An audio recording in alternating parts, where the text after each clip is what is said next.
Terima kasih Tuhan. Terima kasih Tuhan. Kau hadir. Kami merasakan kehadiran-Mu Tuhan. Roh kami dikuatkan. Terima kasih untuk pelayanan Persenos. Kasih Tuhan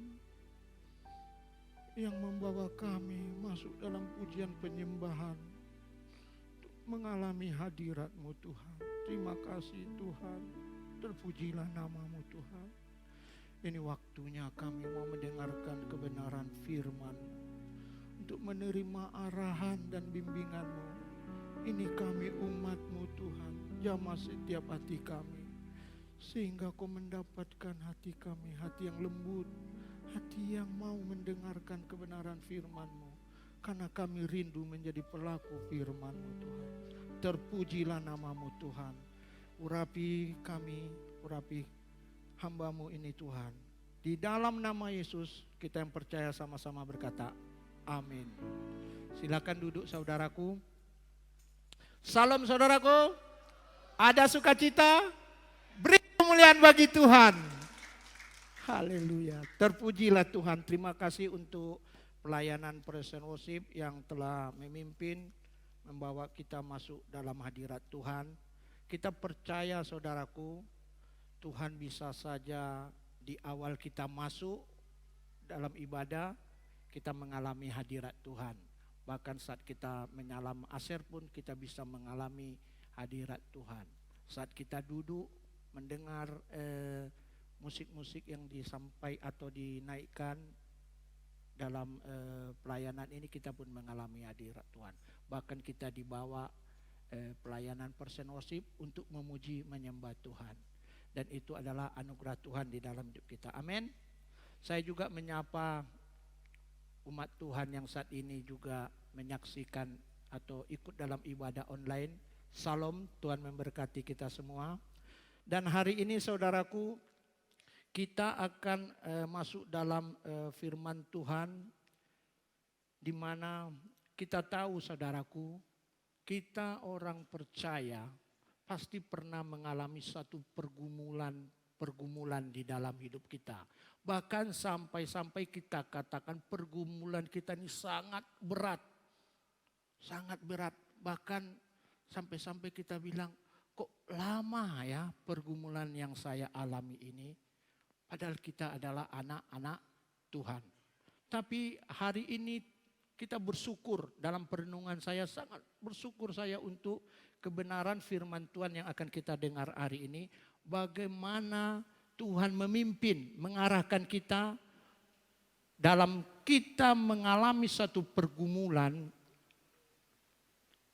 Tuhan ingin agar kita seperti apa yang dikatakan firman Tuhan saat ini. Mari kita baca Yesaya 40 ayat 31.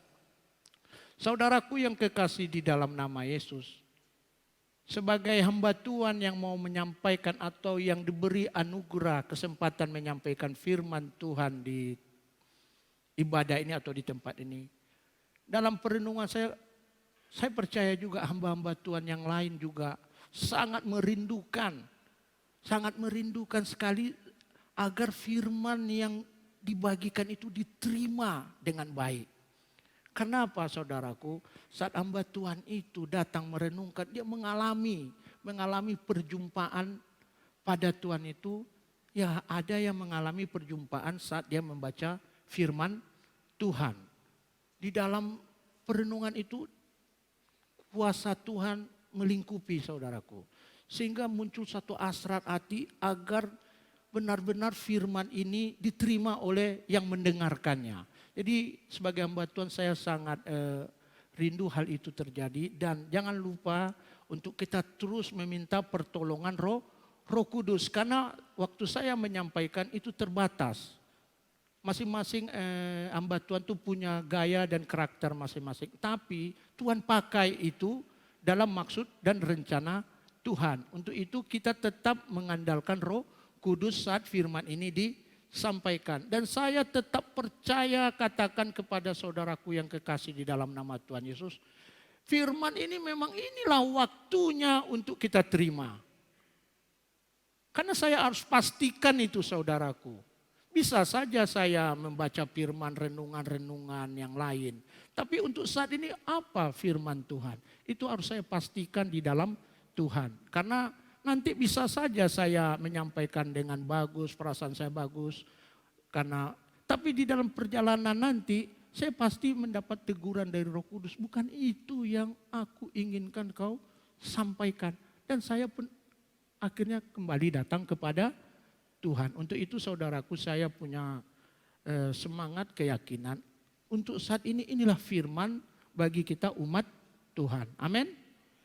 Jadi di Yesaya 40 ayat 31 dikatakan, mari kita sama-sama membacanya. Tetapi orang-orang yang menanti-nantikan Tuhan mendapat kekuatan baru. Mereka seumpama raja wali yang naik terbang dengan kekuatan sayapnya. Mereka berlari-lari dan tidak menjadi lesu. Mereka berjalan dan tidak menjadi lelah. Amin. Jadi pesan singkatnya, saat kita mengalami satu pergumulan, apa yang Tuhan inginkan bagi kita? Menanti-nantikan Tuhan. Itu pesan singkatnya saudaraku.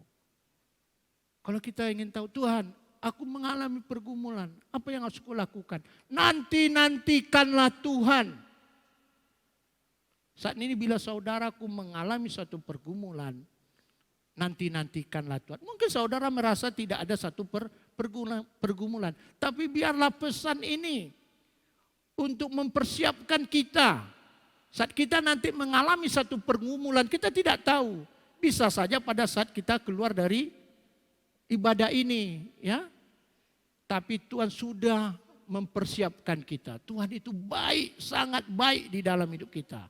Saya aja waktu menerima ini, wah berat. Tapi setelah saya renungkan, baik Tuhan itu. Sangat baik. Sehingga kita siap masuk dalam rencana dan maksud Tuhan di dalam hidup kita. Hari ini Tuhan katakan agar kita menanti-nantikan Tuhan. Karena dengan kita menanti-nantikan Tuhan, kita mendapatkan kekuatan baru. Amin. Menanti-nantikan Tuhan mendapatkan kekuatan baru. Menanti-nantikan Tuhan itu yaitu kita percaya kepada Tuhan. Terus berharap kepada Tuhan. Mengandalkan Tuhan di dalam hidup kita. Jadi menanti-nantikan Tuhan. Terus berharap. Percaya kepada Tuhan. Pengharapan kita bukan keadaan atau situasi, tapi karena percaya kepada Tuhan. Dan orang-orang yang menanti-nantikan Tuhan ini akan memperoleh atau mendapatkan kekuatan baru. Amin. Dan itulah kita saat ini. Terima saudaraku, kita adalah anak-anak Tuhan. Tuhan baik, sangat baik di dalam hidup kita. Dan kita menerima pesan Tuhan itu. Dan tentu waktu kita mendengar ini, biarlah kita bersuka cita. Karena kita akan memperoleh kekuatan yang baru. Amin. Sekarang kita perlu tahu kekuatan baru berarti pertolongan, penyertaan Tuhan.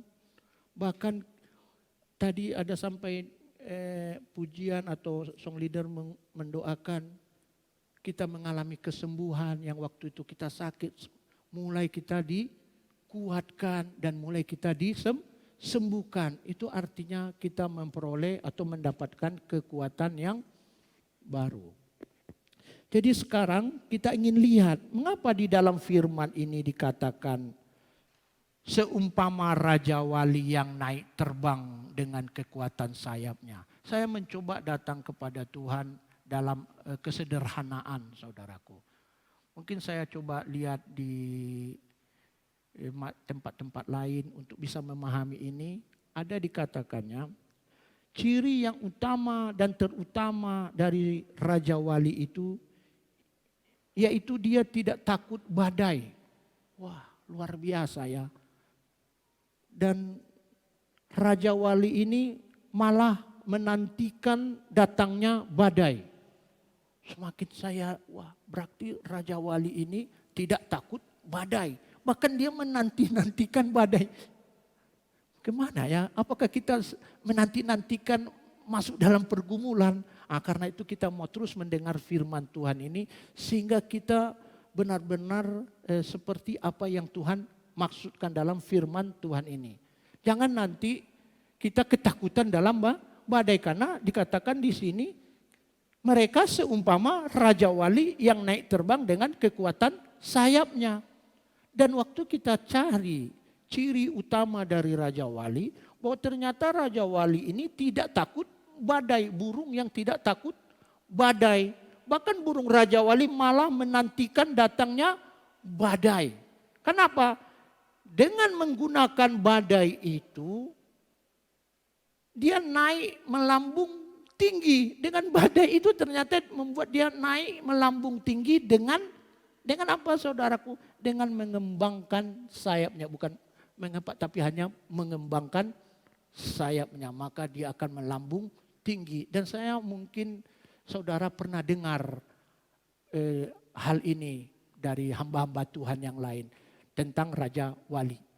Tapi hari ini diulang lagi saudaraku. Diulang lagi kepada kita untuk kita kembali diingatkan. Orang yang menanti-nantikan Tuhan itu seumpama Raja Wali yang naik terbang dengan kekuatan sayapnya. Dan biarlah kita menerima itu saudaraku. Biarlah kita menerima berkat itu. Saat kita mengalami satu pergumulan dan kita anggap secara manusiawi itu berat. Mungkin bagi orang tidak berat, tapi bagi kita itu sangat berat. Tapi dengan kita menanti-nantikan Tuhan akan memperoleh kekuatan baru. Diumpamakan seperti burung Raja Wali. Dan ternyata burung Raja Wali ini tidak takut badai. Bahkan dia menanti-nantikan badai. Dengan badai itu dia akan melambung terbang dengan mengembangkan sayapnya. Diatasinya badai itu. Dan biarlah kita terima berkat Tuhan itu. Amin. Kita nantinya saat kita mendengar firman ini, Tuhan akan pimpin kita sehingga kita pun tidak takut dalam badai. Memang secara manusiawi kita akan merasa sangat berat. Sangat berat. Tapi kebenaran firman Tuhan yang memulihkan dan menguatkan kita. Amin. Jadi di sini saya mau mencoba mengambil satu gambaran menurut perenungan saya dengan Tuhan untuk saya lebih bisa mengerti, menggambarkan tentang Raja Wali ini saudaraku. Saya dibawa Tuhan dalam perenungan, misalnya saya berada di setinggi ini saudaraku. Tapi saya mengalami satu pergumulan, ternyata pergumulan saya itu makin tinggi. Tinggi sekali gitu. Sehingga saya pun tidak bisa melewati persoalan itu. Sehingga saya bisa aja merasa sangat berat. Karena saya tidak bisa melewati tingginya pergumulan itu. Tapi kita yang sebagai anak-anak Tuhan mendapatkan satu anugerah bahwa dengan kita menanti-nantikan Tuhan itu saudaraku, kita akan memperoleh kekuatan baru dan kita akan naik dan kita akan mengatasi persoalan pergumulan kita. Jadi pergumulan kita itu di bawah dan kita di atas pergumulan itu karena Tuhan menyertai kita, karena kita menanti-nantikan Tuhan. Amin. Beri kemuliaan bagi Tuhan. Terima dengan sederhana saudaraku, terima dengan sederhana.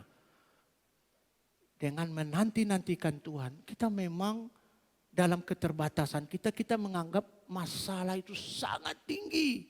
Sehingga kita tak bisa melewatinya. Tapi sebagai anak-anak Tuhan, Tuhan kasih pesan kepada kita. Saat kita menanti-nantikan Tuhan, kita akan dibawa naik. Dan kita akan melewati persoalan yang kita anggap tinggi itu. Dan kita akan di atas persoalan itu. Karena kita beserta oleh Tuhan. Amin. Dan mudah-mudahan gambaran ini menolong kita. Menolong kita di dalam pengenalan kita akan Tuhan. Dan juga dikatakan di sini, mereka berlari dan tidak menjadi lesu. Mereka berjalan dan tidak menjadi lelah. Saya berpikir merenung, Masa ia berlari tapi tidak capek, tidak lelah, tidak letih gitu kan. Tentu kita akan letih. Berlari dan berjalan tentu kita akan menjadi lelah. Saya merenungkan lagi saudaraku, mengapa sampai begitu lelah? Karena anggap aja, cobalah kita berlari, berkeliling tanpa tujuan. Ya ujung-ujungnya akhirnya kita jadi lelah, capek, letih. Karena tak ada tujuan, karena tidak ada garis finish. Karena tak ada garis finishnya. Ya kecapean, kelelahan kita. Tapi seorang pelari, mengapa dia bersemangat berlari di dalam satu perlombaan? Karena dia tahu ada garis finish di depan itu. Karena ada tujuan di depan itu. Karena ada hadiah yang akan dia terima bila dia melewati finish itu. Begitu juga kita saudaraku. Bagaimana kita menjalani hidup ini walaupun dalam satu pergumulan tetap kita bergairah bersemangat. Biarlah kita percaya bahwa di depan ini dalam perjalanan hidup kita ada garis finishnya. Ada tujuan hidup. Kita akan memperoleh mahkota, kemuliaan dan kehidupan. Amin. Beri kemuliaan bagi Tuhan. Itu yang harus kita pahami. Jangan hidup tanpa satu tujuan. Jangan hidup tanpa satu pengharapan. Ya tentu kita nanti akhirnya letih dan lesu. Karena tidak ada tujuan. Ya mati aja laku. Itu kita katakan. Ya beginilah. Tidak ada lagi yang bisa menolong. Kenapa? Karena kita tidak menanti-nantikan Tuhan. Orang yang menantikan Tuhan, dia berlari dan tidak menjadi lesu. Mereka berjalan dan tidak menjadi lelah. Amin. Bayangkan ini berkat hari ini yang kita terima. Dan biarlah ucapkan syukur kepada Tuhan. Kita akan kuat menjalani hidup ini di dalam Tuhan.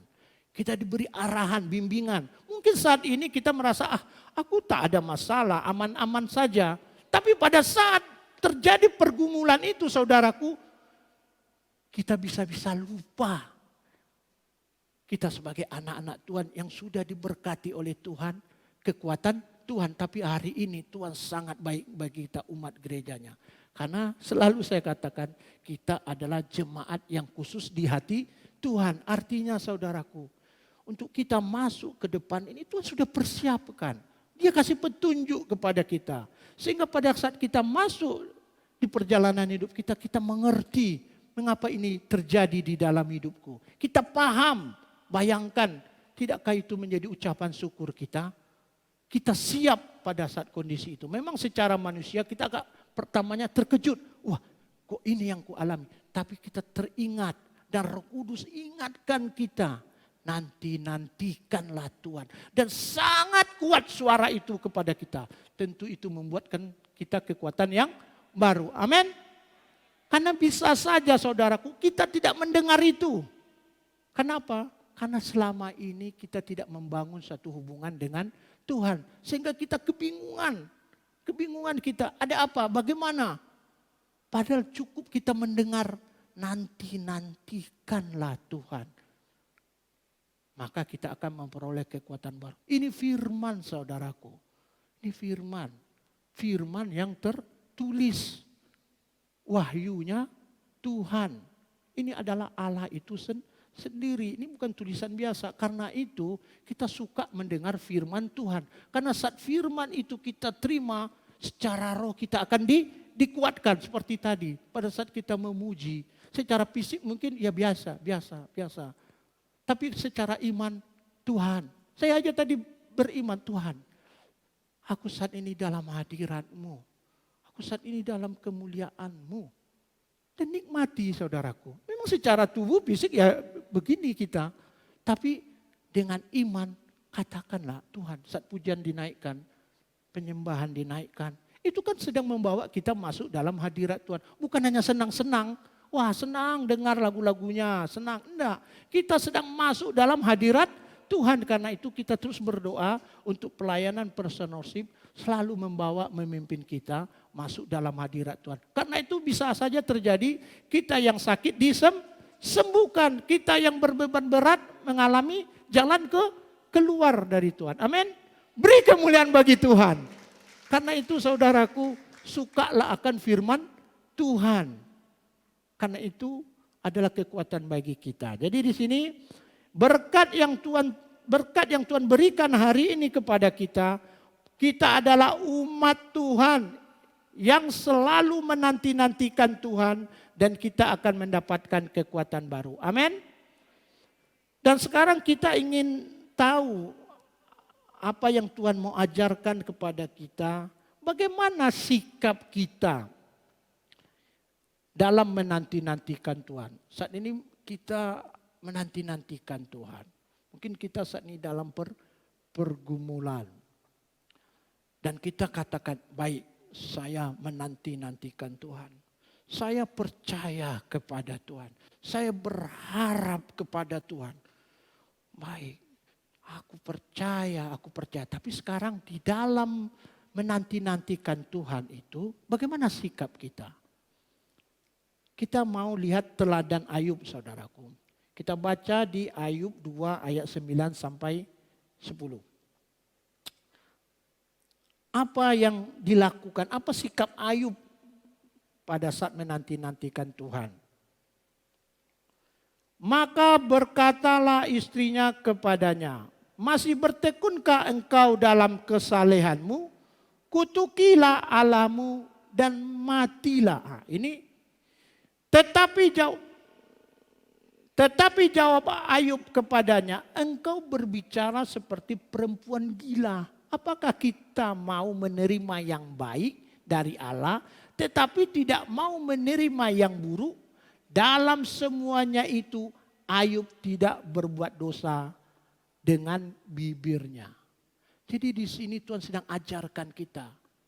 Pada saat kita mengalami pergumulan dan saat kita sedang menanti-nantikan Tuhan, marilah kita tetap menjaga bibir kita dari ucapan yang tidak memuliakan Tuhan. Amin. Nah, ini yang kita terima saat ini. Bayangkan berkat luar biasa yang Tuhan terima. Kita terima dari Tuhan. Kita dimampukan untuk menjaga bibir kita.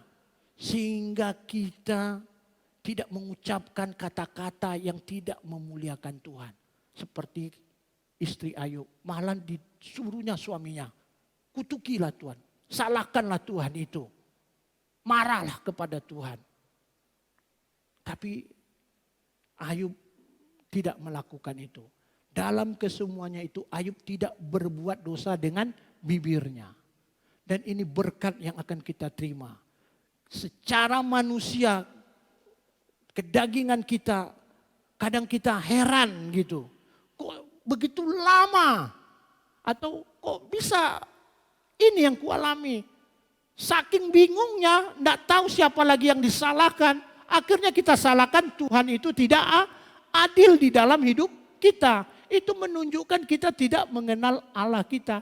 Kita katakan pula lagi Allah kita itu tidak adil. Berarti Allah yang adil itu yang mana? Jadi Allah yang adil itu yang padahal kita menyembah Allah yang benar. Tapi karena kelemahan kita itu, akhirnya kita mengucapkan hal-hal yang tidak memuliakan. Tapi umat Tuhan yang jemaat, yang khusus hati Tuhan, Tuhan berkati mulut lidah kita hari ini. Amin. Terima saudaraku, sehingga kita pada saat mengalami sesuatu, kita memuliakan Tuhan. Bukan mengucapkan kata-kata yang tidak memuliakan Tuhan. Saya merenung terus. Tentu sebagai manusiawi kita ingin apa rahasianya Tuhan. Mengapa Ayub itu yang sudah mengalami pergumulan berat. Kehilangan anak, kehilangan istri. Bahkan dia mengalami sakit.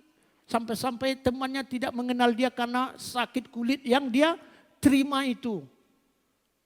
Apa rahasianya? Karena kami juga manusia. Dan ternyata waktu saya baca Ayub gitu saudaraku. Saya menerima firman Tuhan di Ayub 1 ayat 20 sampai 22. Dan ini berkat yang juga kita terima. Di Ayub 1 ayat 20 sampai 22 dikatakan, Maka berdirilah Ayub lalu mengoyak jubahnya dan mencukur kepalanya. Kemudian sujudlah ia dan menyembah. Katanya, dengan telanjang aku keluar dari kandungan ibuku, dengan telanjang juga aku akan kembali di dalamnya. Tuhan yang memberi, Tuhan yang mengambil, terpujilah nama Tuhan. Dalam kesemuanya itu Ayub tidak berbuat dosa dan tidak menuduh Allah berbuat yang kurang patut. Amin. Wah, luar biasa. Kita dimampukan untuk terus datang sujud dan menyembah Tuhan dalam satu pemahaman pengertian. Hanya Tuhanlah yang disembah. Tadi ada lagu hidup untuk penyembahan. Jadi di sini rahasianya terus dalam kondisi rendah hati di hadapan Tuhan. Tanpa mengandalkan kekuatan, tapi mengandalkan Tuhan di dalam situasi apapun. Inilah anak-anak Tuhan. Dan inilah yang harus kita terima. Kita harus masuk di dalam roh dan kebenaran. Secara jasmani tentu mungkin kita lemah. Tapi kita hidup di dalam roh, maka kita akan dikuatkan. Ini rahasianya saudaraku. Ayub datang merendahkan diri dan menyembah Tuhan. Itulah yang harus kita lakukan. Dalam kelemahan kita, dalam ketidakmengertian kita, bagian kitanya merendahkan diri dan datang kepada Tuhan. Berharap kepada Tuhan. Karena kita ini terbatas, kita tidak maha tahu. Kita sadari itu, bahwa kita tidak maha tahu. Allah tidak terbatas, Allah maha tahu. Dan Ayub menyadari segala sesuatu adalah anugerah. Kenapa dikatakannya segala sesuatu anugerah? Lahir telanjang sehingga apapun miliknya adalah kepunyaan dan anugerah Tuhan. Amin. Kita waktu lahir tidak membawa apa-apa. Dan setelah dalam hidup kita memiliki apa-apa.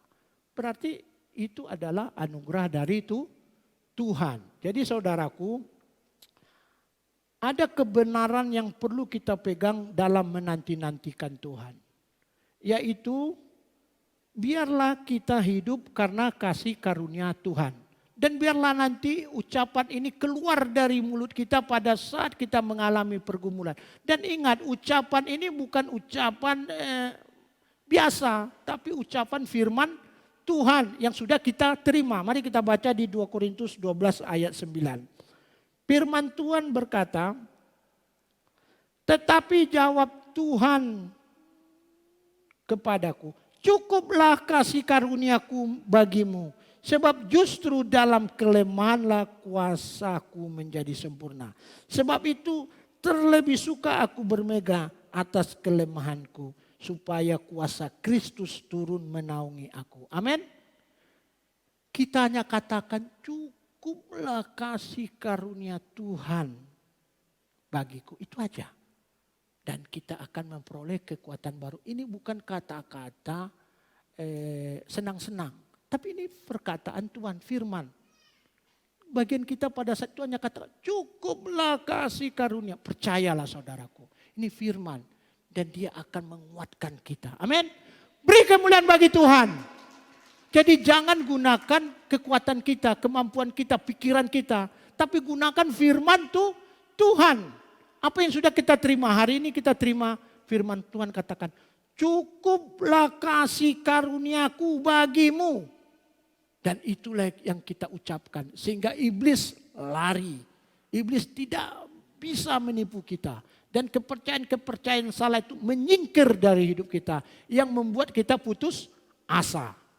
Jangan coba-coba dengan kekuatan kita. Karena kita terbatas. Kita tidak tahu saudaraku. Kita hanya percaya menanti-nantikan Tuhan. Dan saat kita menanti-nantikan Tuhan, Roh Kudus ingatkan kita firman-Nya. Dan perkatakan itu saudaraku. Itu adalah terang. Dan kegelapan itu akan menyingkir dari kita. Amin. Jadi sukalah membaca firman Tuhan dan perkatakanlah firman Tuhan. Jangan biarkan kita mengandalkan kekuatan kita sendiri. Yang berikutnya kita akan lihat teladan Yusuf di dalam menanti-nantikan Tuhan. Saya coba minta tolong untuk dibukakan di Kejadian 50 ayat 19 sampai 20. Firman Tuhan berkata, tetapi Yusuf berkata kepada mereka, janganlah takut sebab aku inikah pengganti Allah. Memang kamu telah mereka-reka yang jahat terhadap aku. Tetapi Allah telah mereka-rekakannya untuk kebaikan. Dengan maksud melakukan seperti yang terjadi sekarang ini. Yakni memelihara hidup suatu bangsa yang besar. Bisa aja kita mengalami perlakuan yang buruk seperti yang dialami Yusuf. Dan pengalaman yang dialami Yusuf, saya mau masuk dalam pengalaman Yusuf. Sangat pahit. Dan bisa kita katakan kita bisa saja mengalami kepahitan. Tapi waktu saya membaca ini luar biasa Yusuf. Ya kan? Bayangkan orang yang paling dekat dengan dia yang melakukan sesuatu yang tidak baik kepada dia. Coba kita bayangkan orang yang paling dekat kita, saudara kita. Dan dia pula yang melakukan sesuatu yang buruk kepada kita. Tentu itu membuat kita bisa lelah, lemas, bingung gitu. Kok bisa dia melakukan itu kepadaku? Mengapa aku bisa mengalami hal itu kepadaku? Jadi di sini saudaraku, kita bisa melihat rahasianya kembali. Coba ayat apanya? 19-nya. Tetapi Yusuf berkata kepada mereka, janganlah takut sebab aku inikah pengganti Allah. Dia tidak mau mengambil peranan Allah itu. Dia tahu Allah lah hakim yang adil. Dia tetap merendahkan diri di hadapan Tuhan. Sehingga dia tahu apapun yang dialaminya Tuhan turut bekerja. Tuhan turut bekerja. Kita hanya ucapkan itu saudaraku.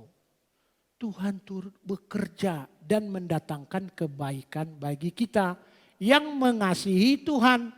Dan kita harus pastikan hidup kita orang-orang yang mengasihi Tuhan. Seperti di Roma 8 ayat 28 dikatakan. Orang yang mengasihi Tuhan, Tuhan turut bekerja dan akan mendatangkan kebaikan. Dan Yusuf tahu itu. Tuhan selalu menyertai dia. Dalam pergumulannya itu dia tahu Tuhan turut bekerja dan akan mendatangkan kebaikan. Apa itu saudaraku? Dikatakan untuk mendatangkan kebaikan bagi mereka yang mengasihi, yaitu bagi mereka yang terpanggil sesuai dengan rencana Allah. Dia apa tadi? Kejadian 50 ayat 20. Kejadian 50. Kita tadi kan mau melihat teladan Yusuf. Kejadian apa di situ dikatakan? Memang kamu telah mereka-reka yang jahat terhadap aku. Tetapi Allah telah mereka-rekakannya untuk kebaikan. Jadi pergumulan yang kita alami itu atau pergumulan yang dihadapi Daud itu ada rencana Tuhan di balik itu. Secara manusiawi kita tidak mengerti mengapa itu bisa terjadi. Tapi sebagai anak-anak Tuhan yang mengasihi Tuhan, kita harus percaya Tuhan turut bekerja. Tidak mudah, Pak, tidak mudah. Memang tidak mudah, tapi firman itu akan menguatkan kita. Dan dikatakan di sini dengan maksud melakukan seperti yang terjadi sekarang ini, ya ini memelihara hidup suatu bangsa yang besar. Dengan Ayub mau dengan lembut rendah hati menerima pergumulan itu, akhirnya dia diangkat menjadi pemimpin di Mesir. Dan dengan itu bangsa Israel dipelihara oleh Tuhan. Demikian juga kita saudaraku. Kadang kita tidak mengerti di balik semua apa yang kita alami. Ternyata itu mendatangkan kebaikan. Saya mau mengambil satu renungan tentang itu supaya kita semakin memahami. Baik, harus diakui Tuhan. Siapa yang mau masuk dalam pergumulan? Saya aja bilang, aduh nak mau Tuhan, nak mau. Berat, sakit. Siapa yang mau secara jasmani kita tahu tidak enak masuk dalam pergumulan. Tapi ternyata kita harus masuk dalam pergumulan yang dalam rencana Tuhan itu, saudaraku. Karena apa? Bahkan ini mendatangkan kemuliaan bagi Tuhan. Saya dibawa Tuhan seperti ini, saudaraku. Saat kau mengalami pergumulan itu, bahkan Tuhan percayakan pergumulan yang mungkin bagi orang lain tidak sanggup, tapi kau dimampukan untuk itu. Satu saat kita menang mengalami pergumulan itu. Setelah itu apa? Apa itu maksud Tuhan? Dan kau menanglah kau dalam pergumulan itu. Tidak, saudaraku, itu harus mendatangkan kemuliaan bagi Tuhan. Di mana, saudaraku? Saya akan kasih gambaran. Orang yang tidak mengenal Tuhan, yang tidak ada Yesus di dalam hidupnya, yang hidupnya di dalam dosa, tentu hidupnya di dalam kesusahan, tentu hidupnya tidak penuh dalam kebahagiaan. Mereka ini akan mengalami kehidupan yang tidak penuh kebahagiaan, tapi mereka tidak tahu jalan untuk bisa melewati pergumulannya itu. Karena dia selalu mengandalkan dirinya, makin hari makin putus asalah mereka. Dan menuju ke kebinasaan. Dan untuk itulah Tuhan bawa kita dalam satu pergumulan. Ini untuk anak-anak Tuhan ya. Setelah kita menang dalam pergumulan itu, kita menyadari bahwa itu semua karena anugerah Tuhan. Cukuplah kasih anugerah Tuhan itu di dalam hidup. Menanglah kita lewatilah, mengertilah kita. Dan ternyata inilah yang kita beritakan kepada saudara kita yang saat itu tidak ada pengharapan. Karena dia tidak tahu bahwa hanya di dalam Yesuslah kita bisa diselamatkan. Hanya di dalam Yesuslah kita bisa keluar dari pergumulan hidup itu. Dan kita bisa menceritakan itu, saudaraku. Karena kita bisa katakan, aku mengalaminya dan Tuhanku setia. Tuhanku itu setia dan dia membawaku dalam kemenangan. Sehingga orang itu yang mendengar saudaraku datang memuji itu Tuhan. Amin. Beri kemuliaan bagi Tuhan. Dan saya berharap dengan gambaran tadi kita mulai siap dalam masuk kalau ada satu pergumulan di dalam hidup kita. Memang kita secara manusia tidak mau. Tapi pada saat itu kita alami sebagai anak-anak Tuhan. Ingatlah perkataan Tuhan. Nantikanlah Tuhan. Maka kita akan memperoleh kekuatan baru. Dan ternyata di balik pergumulan itu untuk mendatangkan kemuliaan bagi Tuhan. Karena kita bisa menceritakan tentang Tuhan itu. Kehebatan Tuhan itu kepada orang-orang yang tidak mengenal Tuhan. Karena dia bisa katakan, karena bukan kau aja yang mengalami ini ya. Sehingga kau bilang sabar. Kan bisa jadi katakannya begitu. Bukan, aku sudah alami. Tapi kok kau bilang sabar? Baru kita bersaksi. Saya mengalami pergumulan. Bagikan. Dan di dalam Yesus saya penuh kemenangan. Tapi kalau di luar Yesus kita tidak dapat berbuat apa-apa. Firman Tuhan yang terakhir mari kita baca Yohanes 15 ayat 5. Silakan pemain musik. Akulah pokok anggur dan kamulah ranting-rantingnya. Barang siapa tinggal dalam aku dan aku di dalam dia, ia berbuah banyak. Sebab di luar aku, kamu tidak dapat berbuat apa-apa. Amin. Mari kita datang kepada Tuhan. Mari kita datang kepada Tuhan, saudaraku. Kita sudah mendengarkan firman Tuhan. Dan ini waktunya kita menyatakan iman kita kepada Tuhan dari pujian, nyanyian yang akan kita naikkan ini. Dan kita akan mengalami kehadiran Tuhan. Dan saat itu bila saudaraku siap untuk menyembah Tuhan, mari kita datang menyembah Tuhan. Terima kasih Tuhan, ini waktunya melalui pujian ini kami menyatakan iman kami kepada Engkau Tuhan. Setiap kita datang kepada Tuhan, kita akan dipimpin oleh praise and worship untuk sama-sama menaikkan pujian ini, kekuatan di hidupku.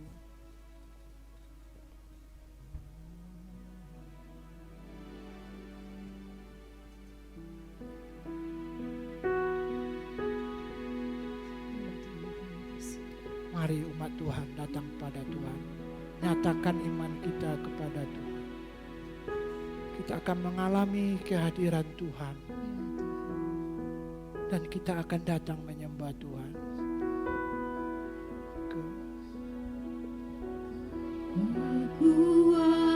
Kekuatan di hidupku,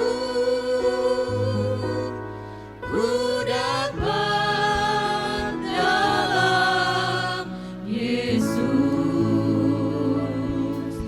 Dia tak pernah tinggalkanku, setia menopangku, berseru berharap pada Yesus. Mari katakan kekuatan ini.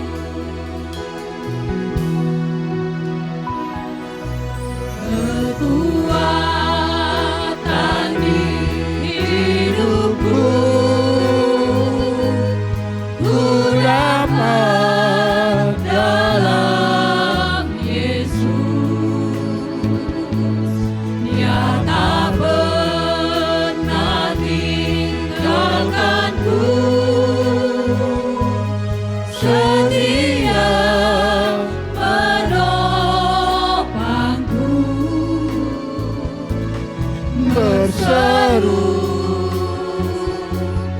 berharap pada Yesus. Ajaib Kau Tuhan,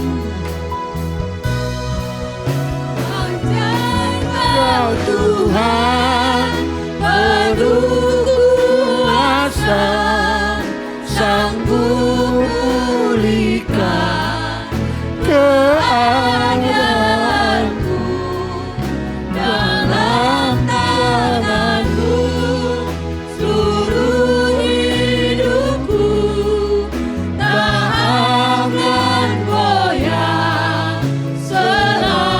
Ajaib Kau Tuhan, ajaib Kau Tuhan, penuh kuasa, sanggup pulihkan keadaanku, dalam tangan-Mu seluruh Menanti-nantikan Engkau Tuhan. tak akan goyah. Beri kami kekuatan baru.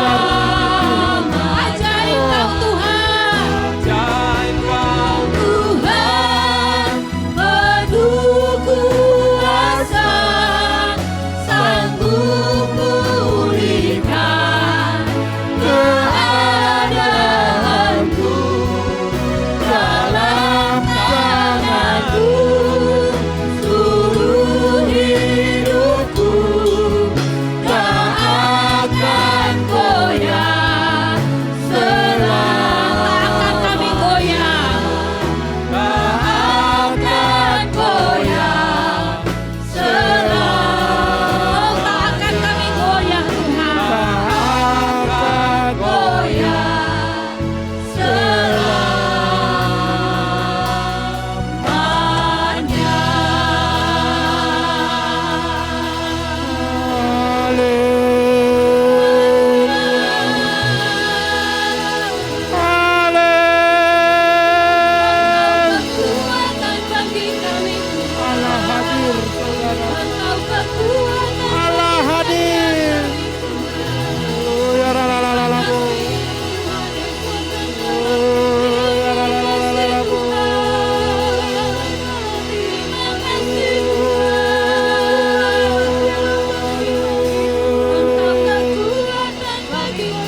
Tuhan. Haleluya.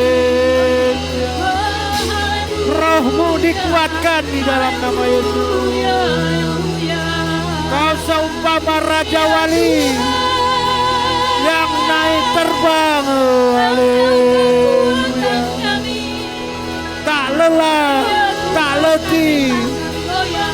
Tuhan memberi kekuatan baru. Lalalalalalalamu.